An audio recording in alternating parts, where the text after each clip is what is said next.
ಎಲ್ಲರಿಗೂ ನಮಸ್ಕಾರ.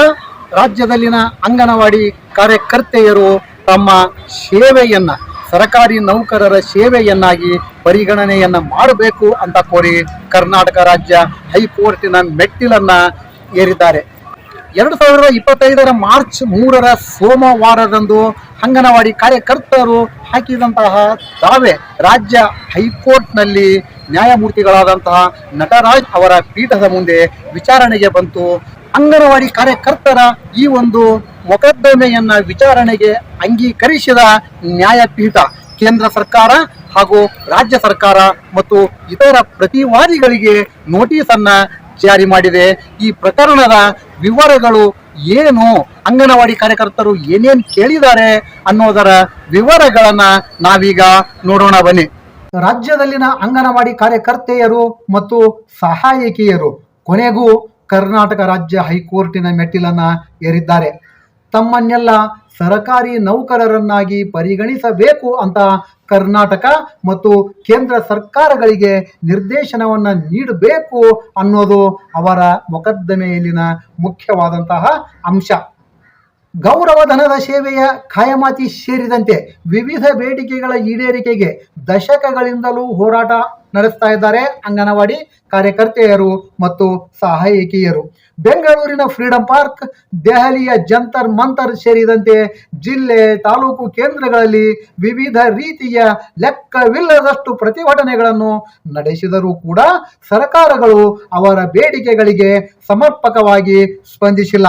ದೇಶದ ಸುಪ್ರೀಂ ಕೋರ್ಟ್ 2022 ಏಪ್ರಿಲ್ನಲ್ಲಿಯೇ ಅಂಗನವಾಡಿ ಕಾರ್ಯಕರ್ತೆಯರು ಮತ್ತು ಸಹಾಯಕಿಯರಿಗೆ ಗ್ರ್ಯಾಚ್ಯುಟಿಯನ್ನ ಕೊಡಬೇಕು ಅಂತ ತೀರ್ಪನ್ನ ನೀಡಿದ್ರೂ ಕೂಡ ಕರ್ನಾಟಕ ಸರ್ಕಾರ ನಿವೃತ್ತರಾದಂತಹ ಅಂಗನವಾಡಿ ಕಾರ್ಯಕರ್ತೆಯರು ಮತ್ತು ಸಹಾಯಕಿಯರಿಗೆ ಇಂದಿಗೂ ಗ್ರ್ಯಾಚ್ಯುಟಿಯನ್ನ ಕೊಟ್ಟಿಲ್ಲ.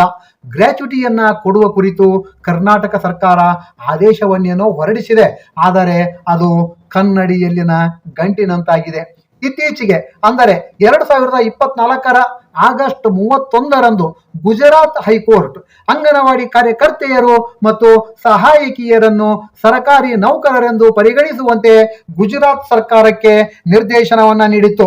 2015ರಲ್ಲಿ ಪ್ರಕರಣವನ್ನ ದಾಖಲಿಸಿದ ಗುಜರಾತಿನ ಅಂಗನವಾಡಿ ಕಾರ್ಯಕರ್ತೆಯರು ಮತ್ತು ಸಹಾಯಕಿಯರಿಗೆ 2012ರಿಂದ ಪೂರ್ವಾನ್ವಯ ಆಗುವಂತೆ ಗುಜರಾತ್ ನಾಗರಿಕ ಸೇವೆಯ ಗ್ರೂಪ್ ಸಿ ಹಾಗೂ ಗ್ರೂಪ್ ಡಿ ದರ್ಜೆಯ ವ್ಯಾಪ್ತಿಗೆ ಸೇರಿಸಿ ಬಾಕಿ ವೇತನವನ್ನು ಕೂಡ ಪಾವತಿ ಮಾಡುವಂತೆ ಆದೇಶವನ್ನ ಹೊರಡಿಸಲಾಗಿತ್ತು.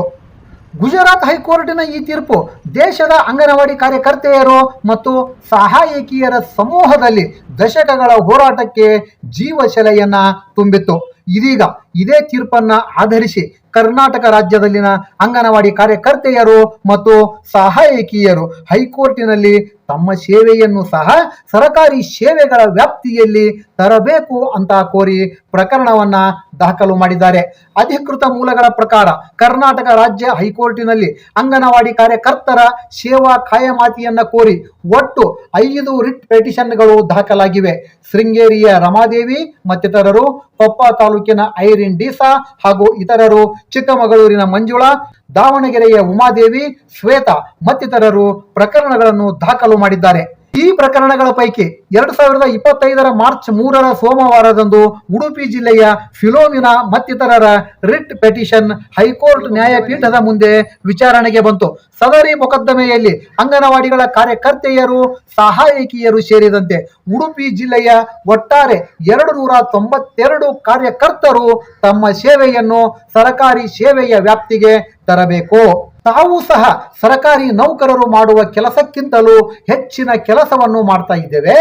ಸಮಗ್ರ ಶಿಶು ಅಭಿವೃದ್ಧಿ ಯೋಜನೆಯಲ್ಲಿ ಉಲ್ಲೇಖಿತವಾಗಿರ್ತಕ್ಕಂತಹ ಕರ್ತವ್ಯಗಳು ಅಂದರೆ ಅಂಗನವಾಡಿ ಕೇಂದ್ರದ ಕರ್ತವ್ಯದ ಜೊತೆಗೆ BLO, ಆರೋಗ್ಯ ಸಮೀಕ್ಷೆ, ಸರ್ಕಾರದ ಮತ್ತಿತರ ತುರ್ತು ಸೇವೆಗಳನ್ನು ಸಹ ಮಾಡ್ತಾ ಇದ್ದೇವೆ. ಆದರೆ ಕೇಂದ್ರ ಮತ್ತು ರಾಜ್ಯ ಸರ್ಕಾರಗಳು ತಮಗೆ ಗೌರವಧನ ಕಾರ್ಯಕರ್ತರು ಎಂದು ಹೇಳುತ್ತಾ ಶೋಷಣೆಯನ್ನ ಮಾಡುತ್ತಲೇ ಬಂದಿವೆ. ಅಷ್ಟೇ ಅಲ್ಲ, ಸರ್ಕಾರವೇ ನಿಗದಿ ಮಾಡಿರ್ತಕ್ಕಂತಹ ಕನಿಷ್ಠ ವೇತನಕ್ಕಿಂತಲೂ ಕಡಿಮೆ ಮೊತ್ತದ ಗೌರವಧನವನ್ನು ನೀಡಲಾಗ್ತಾ ಇದೆ. ಇದು ಸರಿಯಲ್ಲ. ಮಹಿಳೆಯರ ಸರ್ವಾಂಗೀಣ ಪ್ರಗತಿಗೆ ತಾವು ಬದ್ಧ ಎಂದು ಹೇಳಿಕೊಳ್ಳುವ ಸರ್ಕಾರಗಳೇ ಮಹಿಳೆಯರನ್ನ ಸರಿಯಾಗಿ ನಡೆಸಿಕೊಳ್ತಾ ಇಲ್ಲ. ಕನಿಷ್ಠ ವೇತನವನ್ನಾದರೂ ನೀಡಬೇಕೆಂದು ಕೋರಿ ಸರ್ಕಾರದ ಮುಂದೆ ದಶಕಗಳಿಂದಲೂ ಅಲವತ್ತುಕೊಳ್ಳುತ್ತಿದ್ದೇವೆ. ಅದನ್ನು ಸಹ ಸರ್ಕಾರಗಳು ಕೊಟ್ಟಿಲ್ಲ. ಹೀಗೆ ಕೇಂದ್ರ ಮತ್ತು ರಾಜ್ಯ ಸರ್ಕಾರಗಳಿಂದ ಅಂಗನವಾಡಿ ಕಾರ್ಯಕರ್ತರ ಸಮೂಹದ ಮೇಲೆ ಆಗ್ತಾ ಇರತಕ್ಕಂತಹ ಅನ್ಯಾಯಗಳು ನಿರಂತರವಾಗಿ ಮುಂದುವರಿದಿವೆ.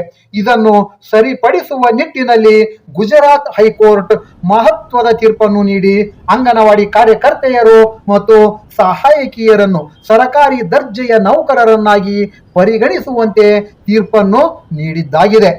ಅದೇ ತೀರ್ಪಿನ ಮಾದರಿಯಲ್ಲಿ ತಮ್ಮನ್ನೂ ಸಹ ಸರ್ಕಾರಿ ಸೇವೆಯ ವ್ಯಾಪ್ತಿಗೆ ತರುವಂತೆ ಕರ್ನಾಟಕ ರಾಜ್ಯ ಸರ್ಕಾರ ಮತ್ತು ಕೇಂದ್ರ ಸರ್ಕಾರಗಳಿಗೆ ನಿರ್ದೇಶನವನ್ನು ನೀಡುವಂತೆ ಅಂಗನವಾಡಿ ಕಾರ್ಯಕರ್ತೆಯರು ಮತ್ತು ಸಹಾಯಕಿಯರು ವಾದಪತ್ರದಲ್ಲಿ ಕೇಳಿಕೊಂಡಿದ್ದಾರೆ. ಅಂಗನವಾಡಿ ಕಾರ್ಯಕರ್ತೆಯರು ಮತ್ತು ಸಹಾಯಕಿಯರ ಪರವಾಗಿ ನ್ಯಾಯವಾದಿ ಶಂಕರ್ ಭಟ್ ಅವರು ವಕಾಲತ್ತನ್ನ ವಹಿಸಿದ್ದಾರೆ. ಅಂಗನವಾಡಿ ಕಾರ್ಯಕರ್ತೆಯರಾದಂತಹ ರಮಾದೇವಿ, ಫಿಲೋಮಿನಾ, ಐರಿನ್ ಡೀಸಾ, ಮಂಜುಳಾ, ಉಮಾದೇವಿ, ಶ್ವೇತಾ ಅವರ ತಂಡ ಹೈಕೋರ್ಟಿನಲ್ಲಿ ಅಂಗನವಾಡಿ ಕಾರ್ಯಕರ್ತೆಯರು ಮತ್ತು ಸಹಾಯಕಿಯರ ಸೇವೆಯ ಕಾಯಮಾತಿಯನ್ನು ಕೋರಿ ಮೊಕದ್ದಮೆಯನ್ನ ದಾಖಲು ಮಾಡಿದೆ. ಇವರ ಈ ಒಂದು ತೀರ್ಮಾನ ಕಾನೂನು ಹೋರಾಟಕ್ಕೆ ಹಿಂಜರಿತಾ ಇರತಕ್ಕಂತಹ ಅಂಗನವಾಡಿ ಕಾರ್ಯಕರ್ತೆಯರಿಗೆ ಮತ್ತಷ್ಟು ಹೆಚ್ಚಿನ ಸ್ಫೂರ್ತಿಯನ್ನ ತುಂಬಲಿದೆ. ಇವರೆಲ್ಲರೂ ಹೈಕೋರ್ಟ್ಗೆ ಹೋಗಲೇಬೇಕಾದಂತಹ ನಿರ್ಧಾರವನ್ನ ಯಾಕೆ ತೆಗೆದುಕೊಂಡ್ರು? ಹೈಕೋರ್ಟ್ ಪ್ರಕರಣಗಳ ಮತ್ತಷ್ಟು ಹೆಚ್ಚಿನ ವಿವರಗಳ ಮಾಹಿತಿಯನ್ನ ಮುಂದಿನ ವಿಡಿಯೋದಲ್ಲಿ ಹೇಳ್ತೇನೆ. ಎಲ್ಲರಿಗೂ ನಮಸ್ಕಾರ.